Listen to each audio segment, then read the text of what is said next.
नमस्कार, करेन्ट न्यूजमा स्वागत छ। म केशव शर्मा। आजको करेन्ट न्यूजमा हामी बढ्दै गएको कोरोना संक्रमण, विभिन्न अस्पतालको अवस्था र संक्रमण नियन्त्रणका लागि भएका विभिन्न प्रयासहरूको चर्चा गर्नेछौँ। कोरोना संक्रमणको दर फेरि बढेको छ। गत वर्ष कोरोना संक्रमितको संख्या बढ्दै जाँदा यही समयमा देशभर लकडाउन गरिएको थियो। अहिले पनि संक्रमितको संख्या बढ्दै जाँदा काठमाडौँ उपत्यका लगायतका केही जिल्लामा निषेधाज्ञा जारी गरिएको छ। अहिले छिमेकी मुलुक भारतमा कोरोना संक्रमणको दर बढेको छ। संक्रमितको संख्या मात्र बढेको छैन, त्यहाँ हजारौं मानिसले संक्रमणका कारण ज्यान गुमाइरहेका छन्। भारतको दर्दनाक अवस्थाले नेपाल पनि उच्च जोखिममा रहेको छ। त्यसो त भारतमा लाखौं नेपाली रोजगारीका लागि पुगेका छन्। त्यहाँ संक्रमणको दर बढ्दै गर्दा स्वदेश फर्कनेहरूको संख्या पनि बढ्दैछ। सीमा नाकाहरूमा स्वदेश फर्कने नेपालीहरूको लामो लाइन देख्न सकिन्छ। यसरी जोखिमपूर्ण क्षेत्रबाट यात्रा गर्दा उनीहरूको जीवन पनि असुरक्षित छँदैछ। उचित चेक जाँच भएन भने परिवारलाई र सिङ्गो समाजलाई संक्रमित भएकाबाट संक्रमण फैलिने निश्चित छ। यसतर्फ सम्बन्धित निकायको ध्यान जान आवश्यक छ। संक्रमण बढ्दै गएपछि काठमाडौँ उपत्यका लगायतका केही जिल्लामा निषेधाज्ञा जारी गरिएको छ। निषेधाज्ञा जारी गरिएको भए पनि निषेधाज्ञाको अटेर गरेर सवारी साधन चलाउने क्रम भने रोकिएको छैन। काठमाडौँ उपत्यकामा निषेधाज्ञाको उल्लङ्घन गरेर चलाइएका सवारीलाई नियन्त्रणमा लिइएको छ।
कोरोना संक्रमणको दर बढेको छ। यो अहिले नै बढेको भने होइन। नेपालमा संक्रमण भित्रिएको लामो समय भइसकेको छ।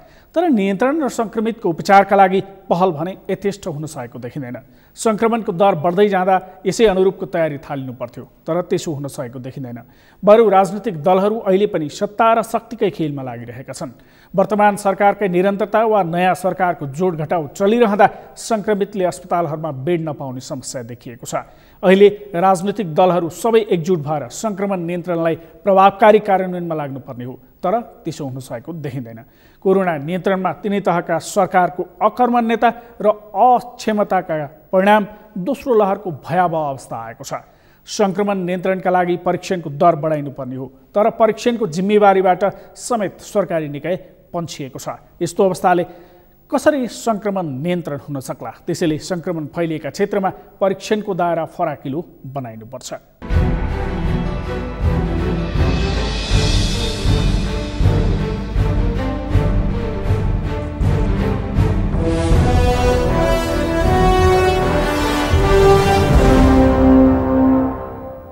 आज हाम्रो राष्ट्र कोभिड-19 को महामारीको दोस्रो चरणमा छ।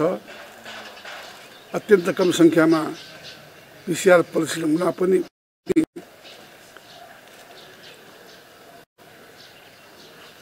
37% संक्रमित देखिनु भनेको देशमा संक्रमितको संख्या धेरै बढी भएको सहजै निष्कर्ष निकाल्न सकिन्छ। संक्रमणबाट मृत्यु हुनेको संख्या पनि दिनानुदिन बढ्दो छ। संक्रमितको उपचार गर्न देशको स्वास्थ्य संरचनाले धान्नै नसक्ने अवस्था छ। बढ्दो संक्रमण सँगै आइसियु बेड, भेन्टिलेटर, अक्सिजनको तत्काल अभाव देखिन थालेको छ। यस्तो स्थिति आउनुमा सरकारको चरम लापरवाही, असंवेदनशीलता, अकर्मण्यता पनि जिम्मेदार छ। यो सरकार विगतका गल्तीबाट सिक्छ। नेपाली कांग्रेस तथा अन्य सरोकारवालाहरूले दिएको सल्लाह सुझावलाई आत्मसात गर्दछ। अधुरा कामलाई नै पूरा भएको भन्दै उद्घाटन, भिडभाड, तलकभरमा मग्न बोली सरकारले संक्रमण रोक्नुको कुनै ठोस काम नगरेकोले पनि लकडाउन गर्ने स्थितिमा पुगेको हो। सरकारले काठमाडौँ उपत्यका लगायतका ठाउँहरूमा 15 दिने लकडाउन लगाउने निर्णय गरेपछि कोभिड-19 को परीक्षण नगरी उपत्यका छोड्न सरकारले दिएको उपत्यका छोड्ने समय दिएर लाखौं मानिसहरूलाई लकडाउन नभएका कम संक्रमित जिल्लामा पुगेका छन्। यस्तो निर्णयले संक्रमण भएका ठाउँहरूमा व्यापक संक्रमण बढ्ने खतरा बढेको छ।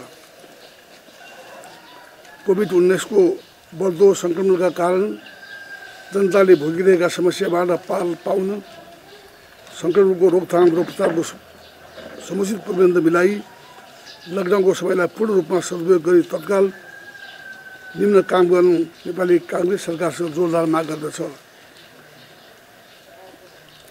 कोभिड-19 को संक्रमित उपचारका लागि अत्यावश्यक अक्सिजन, भेन्टिलेटरको यथेष्ट आपूर्ति तत्काल सुनिश्चित गरियोस्।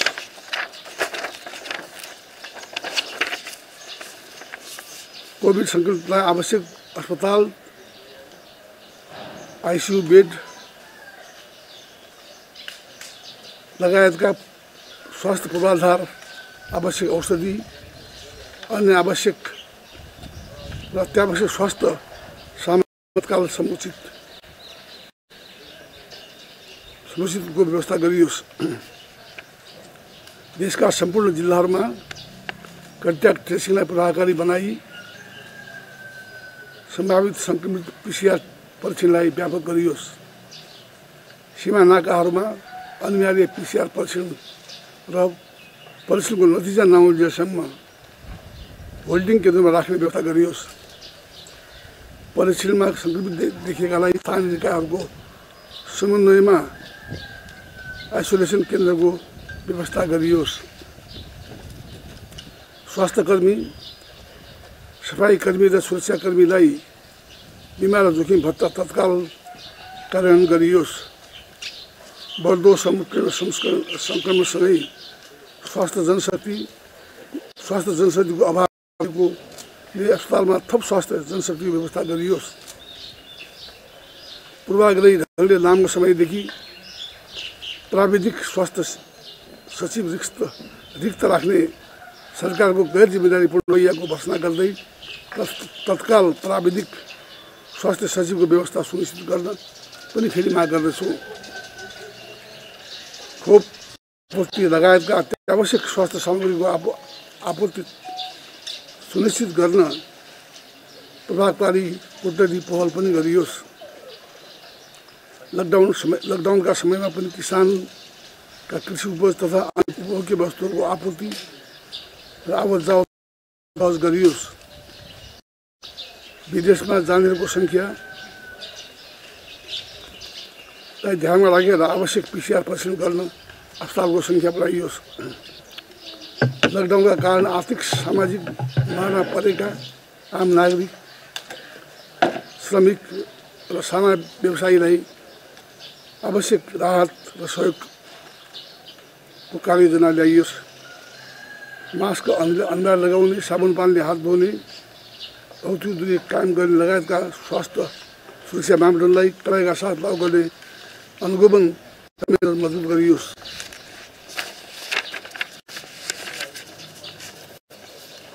सम्पूर्ण नेपाली दिदीबहिनी तथा दाजुहरूलाई कोभिड-19को सङ्क्रमणलाई आफू पनि जोगिन र अरूलाई पनि जोगाउन कोभिड-19को स्वास्थ्य मापदण्ड पूर्ण रूपमा पालना गर्न नेपाली काङ्ग्रेस हार्दिक अनुरोध गर्दछ। नेपाली काङ्ग्रेस कोभिड-19को सङ्क्रमणलाई रोकथाम गर्न, सङ्क्रमितलाई उपचार पहुँचाउनमा सघाउ र राहत कार्य गर्न निम्नलिखित कामबाट प्रतिबद्धता जाहेर गर्दछ। अनिवार्य मास्क लगाउने, साबुन पानीले हात धुने, भौतिक दूरी कायम गर्ने लगायतका स्वास्थ्य मापदण्ड पालना गर्न नेपाली काङ्ग्रेस केन्द्रदेखि स्थानीय तहका सबै संरचनाहरूलाई देशभरि सचेतना अभियान सञ्चालन गर्न क्रियाशील गराइनेछ। केन्द्रीय समितिको मिटिङमा पुरै भन्नु चाहिँ अब भन्ने कुरा भयो नि। शशाङ्क कोइराला पनि डाक्टर हो नि उहाँ त। आफै पनि कोभिड भएको छु अस्ति। उहाँ कोभिड भएको उहाँलाई बढी थाहा छ अर्को के कोभिडको अवस्था के भयो। उहाँले नै मलाई सिधै रोक्नु पर्यो यो चाहिँ अहिले केन्द्रीय समिति मिटिङ नबोलाउनु भनेर उहाँले मलाई भनेकै हो। उहाँले भनेपछि मैले अब डाक्टर मान्छे उहाँलाई भएको पनि हो कोभिड हुन्छ तिमीलाई ठिक छ भनेर उहाँले पनि बढेको सबैलाई सोध्दै हुन्छ।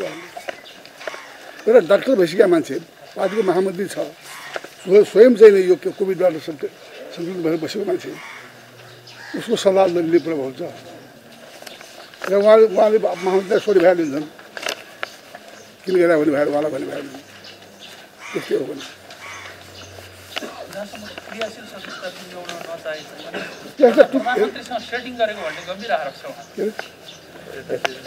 अब यस्ता हेर्नुहोस् उहाँलाई जब यो उहाँ आरोपको उहाँलाई कति उहाँलाई भन्ने भने पहिले यति उहाँलाई प्रायः पार्टी सभापति भएदेखि उहाँ यस्तै यस्तै कुरा हुन्छ कि भने त्यस कारण उहाँलाई जीवन ठुलो छ।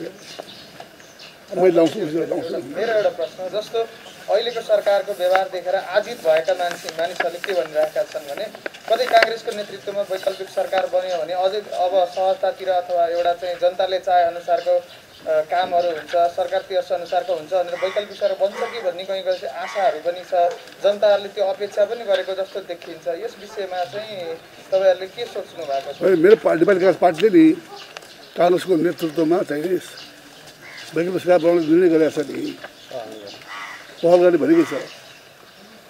तर सङ्ख्या पुग्नुपर्छ यहाँ त।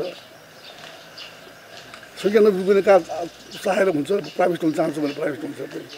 सङ्ख्या पुगेको छैन, त्यही हो सत्य हो, त्यही हो। अविश्वासको प्रस्ताव दर्ताहरू पनि सङ्ख्या पुगेन। अविश्वास प्रस्ताव के लागि दर्ता गरिदियो? पास रुपियाँ के मानेको?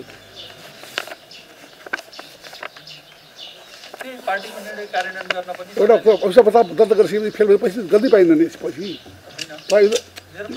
नेपालको संविधान दर्ता गरिहालेपछि फेल भयो भने त 2 वर्षभित्र गर्नु पाउँदैन। मेरो प्रश्न चाहिँ पार्टीभित्रबाट तपाईँलाई लागेकै आरोप यो पार्टीले गरेको निर्णय कार्यान्वयनमा पनि खालि औपचारिकता मात्रै निर्वाह गर्नु, कार्यान्वयन गर्नु भएन भन्ने पनि आरोप छ नि। यही मात्र तपाईँलाई मैले भनिसकेँ त मैले के गराएको थिएँ कार्यान्वयन काङ्ग्रेसले अग्रसरलाई पनि सोध्नु त्यो ठिक छ के विषय खास स्पेसिफिक विषय भन्नुहोस् के विषय? सरकार वैकल्पिक सरकार बनाउने सन्दर्भमा तपाईँलाई मैले भनिसकेँ त मैले हामीले गरेको छु कुरा तपाईँलाई भन्नु कहाँ भेट्यो भनेर मैले भन्ने कुरा भेटिरहेको कुरा भइरहेको छ नि, सबै कुरा भन्नुपर्छ तपाईँलाई। अबको निकास चाहिँ के हुन सक्छ? जस्तो वैकल्पिक सरकार पनि वैकल्पिक सरकार भए त्यो हो हेर्नुहोस्। अनि अब यही सरकारले निरन्तर भएर निर्वाचनतिर देश जाने हुन सक्छ अथवा के हुन्छ? त्यो सिनेरियो अलि अनक्लियर भएको भएर नि यस्तो खालको कुरा यो चाहिँ कुरा के भने हामीसित सङ्ख्या पुग्दैन, सत्य कुरा हो नि। त्यहाँ प्रचण्डजीको गरेको पार्टी कागज मात्रै पुग्दैन के गर्नु? जसपाले उता गरिरहेको छ।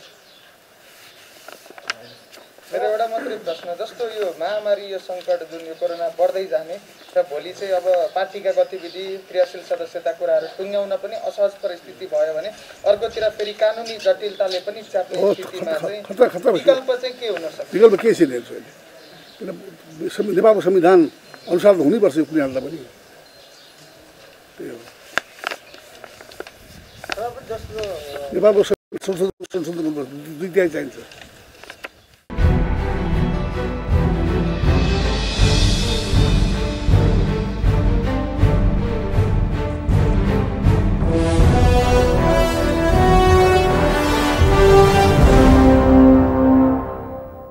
स्वास्थ्य तथा जनसङ्ख्या मन्त्रालयले अहिले विभिन्न 22 जिल्लामा डरलाग्दो गरी कोरोना सङ्क्रमण फैलिरहेको जनाएको छ।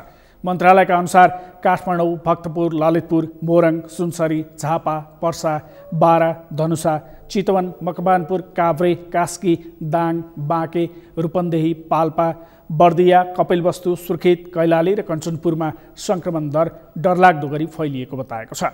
स्वास्थ्य प्रणालीले थेग्नै नसक्ने गरी सङ्क्रमण बढेकाले अस्पतालमा राखेर उपचार गर्न बेड उपलब्ध गराउन नसकिने अवस्था आइसकेको भन्दै मन्त्रालयले स्वास्थ्य मापदण्ड पालनामा सबै पक्षलाई आग्रह गरेको छ। मन्त्रालयले देशको स्वास्थ्य प्रणालीले थेग्नै नसक्ने गरी सङ्क्रमण फैलिरहेको यो अवस्थामा सबैलाई संवेदनशील बनिदिन अपिल गरेको छ। सङ्क्रमण नियन्त्रणका लागि सरकारी प्रयासलाई सार्थक बनाउन आम नागरिकको समेत जिम्मेवारी हो। त्यसैले निषेधाज्ञाको पालना मात्र होइन, स्वास्थ्य मापदण्डको समेत पालना गरी सङ्क्रमणको जोखिम कम गर्न हामी सबैले पहल गर्न आवश्यक छ। करेन्ट न्युजमा अन्य प्रसङ्ग बाँकी नै छन्, एकैछिन विश्राम।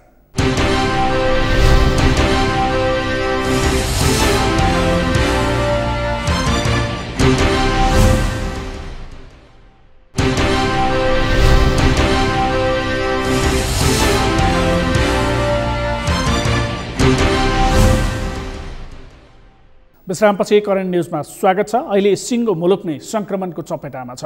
कोरोना कहर सर्वत्र फैलिएको छ। 1 वर्ष पहिला सङ्क्रमण हामीमा आइपुग्दा तयारीको समय थिएन भनिएको थियो, तर अहिले विगतको अनुभवले हामीले पाठ सिक्नु पर्थ्यो। हामी कसरी अघि बढ्ने यो निर्क्युल गर्नुपर्ने बेला थियो, तर यस्तो केही हुन सकेन, जसका कारण अहिले स्वास्थ्य मन्त्रालय नै सङ्क्रमितलाई बेड उपलब्ध गराउन सकिने अवस्था नरहेको बताइरहेको छ। अहिले धेरै विषय कोरोना सङ्क्रमणका कारण ओझेलमा परेका छन्। कोरोना सङ्क्रमणका कारण काठमाडौँ उपत्यकामा अहिले दोस्रो पटक निषेधाज्ञा जारी गरिएपछि उद्धार र राहतका अनगिन्ती विसङ्गति र निराशाजनक परिदृश्यहरू सँगाल्दै मानिसहरू थातथलो फर्किएका छन्। जिम्मेवारीले बाँधेकाहरू अहिले पनि उपत्यकामै छन्। सङ्क्रमण पहिलेभन्दा कडा देखिएको छ। दोस्रो डोज खोप लगाएकाहरूमा समेत सङ्क्रमण देखिएको छ। अहिले मुलुकका अस्पतालहरूमा जस्तो दृश्य देखिएको छ त्यसले आम मानिसहरू सजग बन्नै पर्छ। सरकारी संयन्त्रले सङ्क्रमण नियन्त्रण र सङ्क्रमितको उपचारका लागि काम गर्न नसकेकै हो, तर यसो भन्दैमा सरकारलाई गाली गर्दैमा सङ्क्रमण नियन्त्रण हुँदैन। त्यसैले जनस्वास्थ्यका मापदण्ड पालना गर्दै सरकारी प्रयासलाई सहयोग गर्यो भने मात्र जोखिम कम हुन सक्छ।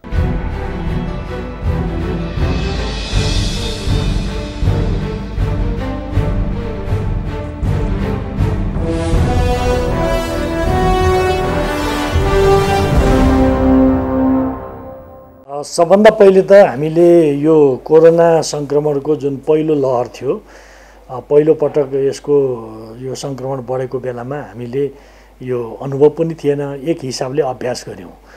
सबै ठाउँमा सङ्क्रमण कुनै ठाउँमा देखिँदा पनि देशभरि नै एकै ढङ्गले हामीले त्यो चाहिँ अब यसलाई लकडाउन त्यसबेला भन्यो, लकडाउन गर्ने कुरा गरियो। त्यसका सकारात्मक परिणामहरू पनि प्राप्त भए। त्यसलाई हामीले फैलिने कुरामा धेरै हदसम्म एउटा चेन ब्रेक गर्ने काममा सफलता प्राप्त गऱ्यौँ। यसपटक यो दोस्रो जुन लहर चलेको छ, यो दोस्रो लहरमा हामीले पहिलेको अनुभवबाट पनि सिक्दै के गरेका छौँ भने सङ्क्रमणको अति प्रभावित भएका जिल्लाहरू र खास गरी सहर बजारमा अलिकति केन्द्रित भएर जो सङ्क्रमण फैलिँदो छ, यो फैलिँदो सङ्क्रमणलाई चाहिँ नियन्त्रण गर्नको लागि, यो सङ्क्रमणको चेनलाई ब्रेक गर्नको लागि हामीले अब निषेधाज्ञा जारी गर्ने, अनावश्यक ढङ्गको मोबिलिटीलाई नियन्त्रण गर्ने भन्ने हिसाबले निर्णय गरेका हौँ।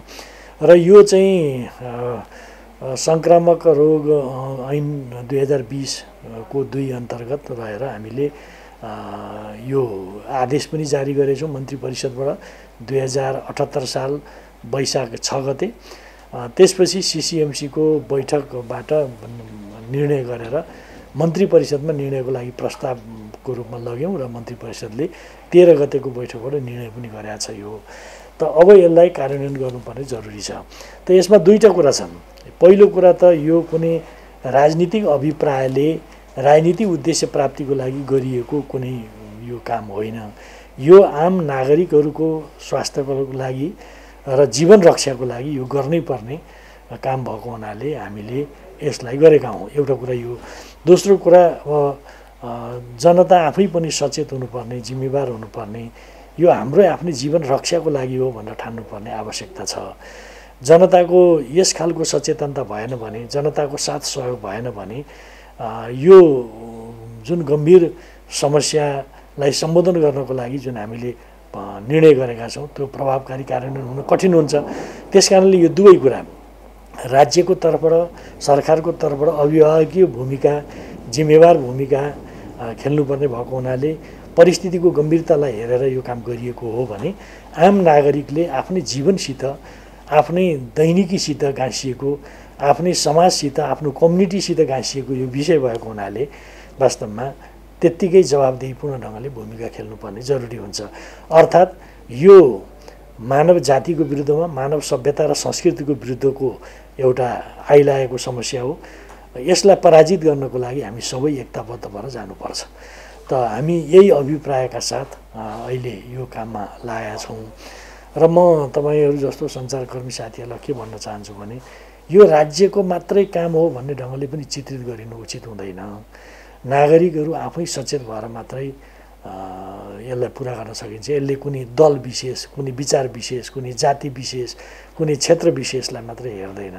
समस्या सबैतिर हुन्छ, सबैले भोग्नुपर्छ। त्यसकारणले सबैले मिलेर नै यसलाई समाधान गर्नको लागि जानुपर्छ। अहिलेको मुख्य उद्देश्य के भने यो कोभिड सङ्क्रमणको लहर जुन छ त्यो लहरलाई ब्रेक गर्ने र यसलाई फैलिनबाट रोक्ने मुख्य कुरा हो। अर्को चाहिँ अब सङ्क्रमणमा परेकाहरूको लागि हामीले उपचारको प्रबन्ध पनि त्यस अनुरूप नै गर्नुपर्छ। हस्पिटलहरूको व्यवस्थापन, त्यो उपचारको लागि चाहिने यति बेला जे सामग्री हुन् त्यसको लागि जस्तो खोपको हामीले प्रारम्भ गऱ्यौँ। खोप खरिदको प्रक्रिया प्रारम्भ गरिसकेका छ स्वास्थ्य मन्त्रालयको तर्फबाट। त्यो 1 सरोड हामीले अहिलेसम्म 18-20 लाख कतिमा लगाइसकेका छौँ र हामीले अब दोस्रो चरणको खोप लाउने कुरा पनि प्रारम्भ हुँदैछ र खरिद पनि हामी गर्दैछौँ। एउटा यो दोस्रो कुरा उपचारको लागि अस्पतालहरूको व्यवस्था गर्ने कुरामा जुन पहिले डेडिकेटेड हस्पिटलहरू हामीले विभिन्न देशको विभिन्न भागमा गरेका थियौँ, ती डेडिकेटेड हस्पिटलहरूलाई थप व्यवस्थित गर्नुपर्ने, सङ्ख्याको हिसाबले, सर्भिसको हिसाबले पनि त्यसलाई थप व्यवस्थित गर्नुपर्ने जरुरी छ। र अर्को चाहिँ यो जनताको जीवन, यो चाहिँ कस्तो भने यो चाहिँ यो जीवनको सुरक्षा पनि हो र जीवन चल्नु पनि पर्यो। त्यसकारणले दुवै चिजलाई हामीले सँगसँगै लैजानुपर्ने जरुरी छ। हामीले खास गरी स्वास्थ्यको कुरा गर्दा, यो सुरक्षाको कुरा गरिरहँदा जीविका चल्ने समस्या पनि यसमा गाँसेर हेर्नुपर्छ। यो दुवै कुरालाई हेर्नु जरुरी छ।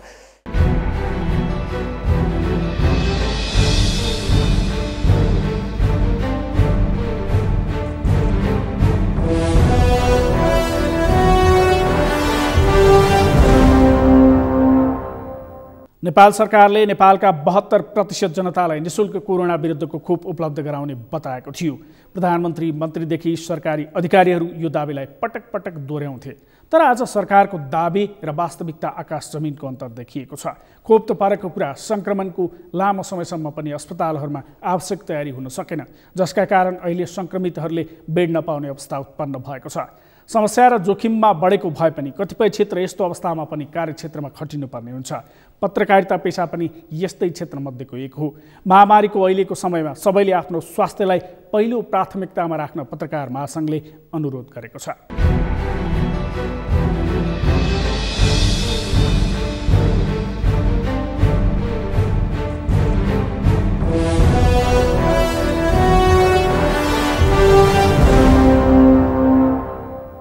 राज्यलाई, नागरिकहरूलाई जोगाउने सन्दर्भमा आवश्यक कदम चाल्न कुनै पनि विलम्ब नगर्नका लागि म अनुरोध पनि गर्न चाहन्छु। यो कोरोनाले अघिल्लो काल भनौँ यसलाई दोस्रो चरण भनिएको छ, पत्रकारिता क्षेत्रमा पनि अत्यन्त ठुलो प्रभाव पारेको छ। हामीले यो बिचमा 8 जना पत्रकारहरू गुमाउन पुगेका छौँ भने 300 भन्दा बढी पत्रकारहरू सङ्क्रमित हुनुभएको छ। यो अवस्थालाई मध्यनजर गरेर फ्रन्टलाइनर पत्रकारहरू जो दिनदिनै समाचार सङ्कलन गरेर नागरिकको सूचनामाथि पहुँच स्थापित गर्ने काममा संलग्न हुनुहुन्छ, उहाँहरूले आफूले जोखिम उठाउँदै गर्दाखेरि पनि स्वास्थ्य सतर्कता अपनाउन जरुरी छ। म त्यसका लागि अनुरोध गर्छु र आफू स्वस्थ भएपछि मात्रै स्वच्छ पत्रकारिता सम्भव छ। त्यसले गर्दा आफू जोगिन आफू स्वस्थ रहनका लागि सम्पूर्ण उपायहरू अपनाउनका लागि म पत्रकार मित्रहरूलाई सर्वप्रथम आग्रह गर्न चाहन्छु। दोस्रो कुरा, यो पत्रकारहरूलाई फ्रन्टलाइनर घोषणा गरेर उनीहरूको स्वास्थ्य अवस्था बिग्रिन साथ चाहिँ राज्यले सम्बोधन गरोस् भन्ने एजेन्डालाई हामीले फ्लोर गरेका छौँ। राज्यका विभिन्न संरचनाहरूमा हामीले लिखित रूपमा र मौखिक रूपमा पनि भनेका छौँ कि पत्रकारहरूलाई अलिकति समस्या भयो भने उनीहरू कुन अस्पतालमा जाने, कुन प्रक्रियाबाट जाने भन्ने सन्दर्भमा राज्यले सरकारले चाहिँ एउटा चाहिँ निर्णय लियोस्। कुनै एउटा सरकारी अस्पताललाई यो पत्रकारहरू समस्यामा पर्दाखेरि चाहिँ उपचार गर्न आउने अस्पताल भनेर तोकिदियो भने, जसरी प्रहरीको अलग अस्पताल छ, निजामतीहरूको अलग अस्पताल छ, त्यसरी पत्रकारहरूका सन्दर्भमा पनि सकेलाई स्थायी रूपमै सधैँको उपचारको प्रबन्ध गर्ने अस्पतालका रूपमा तोकौँ, नभए पनि अहिले तत्काल कोरोना कालखण्डमा चाहिँ यसलाई तोकौँ भनेर हामीले चाहिँ लिखित र मौखिक रूपमा सरकारका अङ्गहरूसँग भनेका छौँ। त्यो छलफलको प्रक्रियामा छ र यो कुरा पनि मैले जानकारी गराएँ। र सँगसँगै अर्को हाम्रो तितो अनुभव, अघि मैले एउटा भने हाम्रो मृत्यु र सङ्क्रमणले पनि हामीलाई एउटा दुःखको अवस्थामा पुर्यायो भने अर्को तितो अनुभव यो बेलामा सञ्चार गृहमा काम गरिराखेको, यो जोखिमको बेलामा काम गरिराखेका पत्रकारहरू निष्कासनमा पर्नुभयो, ठुलो सङ्ख्यामा निष्कासनमा पर्नुभयो। 10% पत्रकारहरूले चाहिँ आफू विस्थापित भएको एउटा रिसर्चमा टिपाउनु भएको छ। त्यस्तै 71%भन्दा बढी पत्रकार साथीहरूले आर्थिक सङ्कटसँग सामना गरिराखेको अवस्था छ भनेर भन्नुभएको छ। 40%भन्दा माथिको साथीहरूले अब वैकल्पिक पेसा खोज्नुपर्छ कि भनेर भन्नुभएको छ।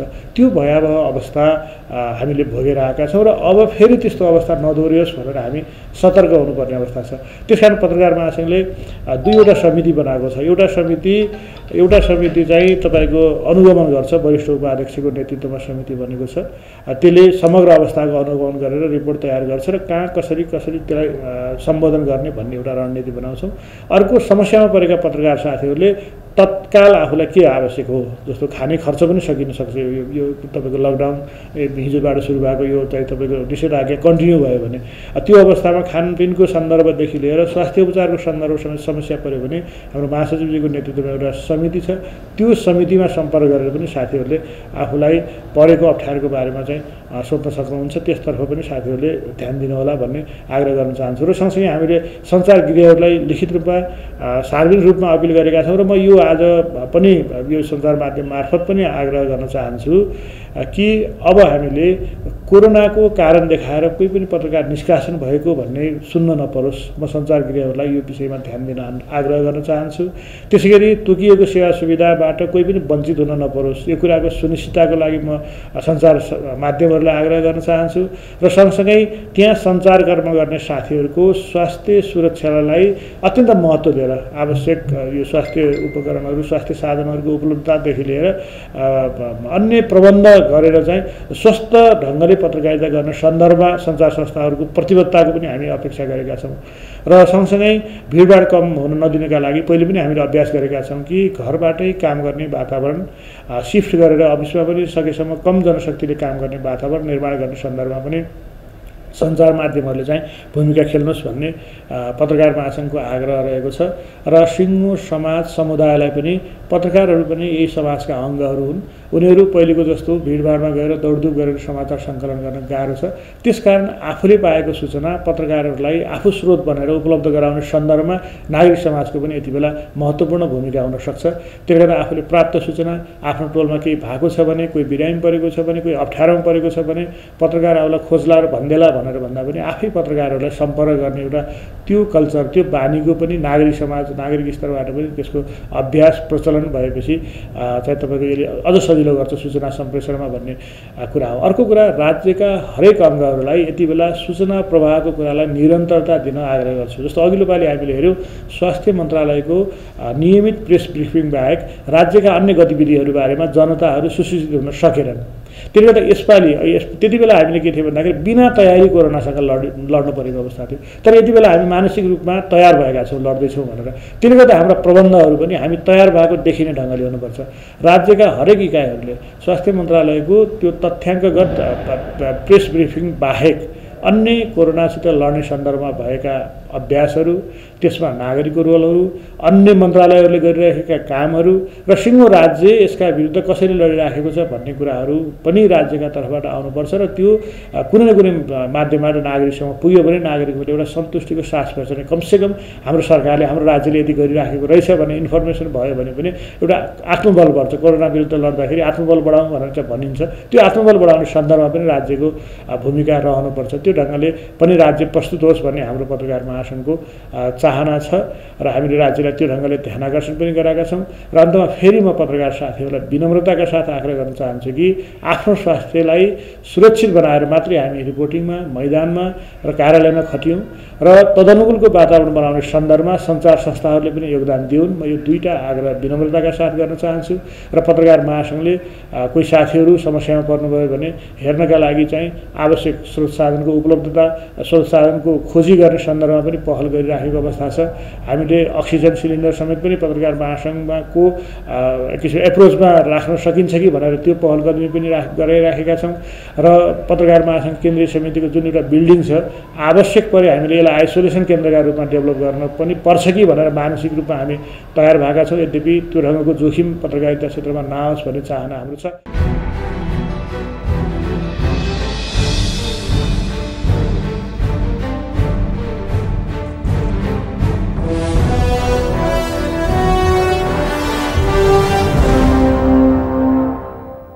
कोरोना सङ्क्रमणको दर मात्र बढेको छैन, गम्भीर सङ्क्रमितको सङ्ख्या समेत बढेको छ। अहिले नै हाम्रो स्वास्थ्य प्रणालीले धान्न नसक्ने अवस्था देखिएको छ। यही अनुपातमा सङ्क्रमितको सङ्ख्या बढ्दै गए कस्तो अवस्था आउला सहजै अनुमान गर्न सकिन्छ। तर यही समयमा मुलुकको राजनीतिक अवस्था पुरै नाटकीय अवस्थाबाट गुज्रिएको छ। राजनीतिक दल, तिनका नेताहरू मात्रै होइन, शासकहरूले समेत एक थोक भनेर अर्कै थोक गर्ने गरेका छन्। देशभरका शासकहरूका लागि राजनीतिक सङ्गठन, नेता, कार्यकर्ता र सर्वसाधारण जनता उनीहरूको इच्छापूर्तिका साधन जस्तै भएका छन्। कोरोना सङ्क्रमणको अहिलेको यो अवस्थामा राजनीतिक दलहरू, तिनका भातृ सङ्गठन मात्र होइन, आम मानिस समेत यो सङ्क्रमणसँग लड्नका लागि एकै ठाउँमा उभिनुपर्छ। अहिलेको समय सत्ता र शक्तिको होइन, सङ्क्रमण नियन्त्रण अनि सङ्क्रमितको उपचारको व्यवस्थाका लागि हुनुपर्छ। हवस् त, आजका लागि करेन्ट न्युज यति नै। म केशव शर्मा बिदा हुन्छु। सगरमाथा टेलिभिजन हेर्दै गर्नुहोला। नमस्कार।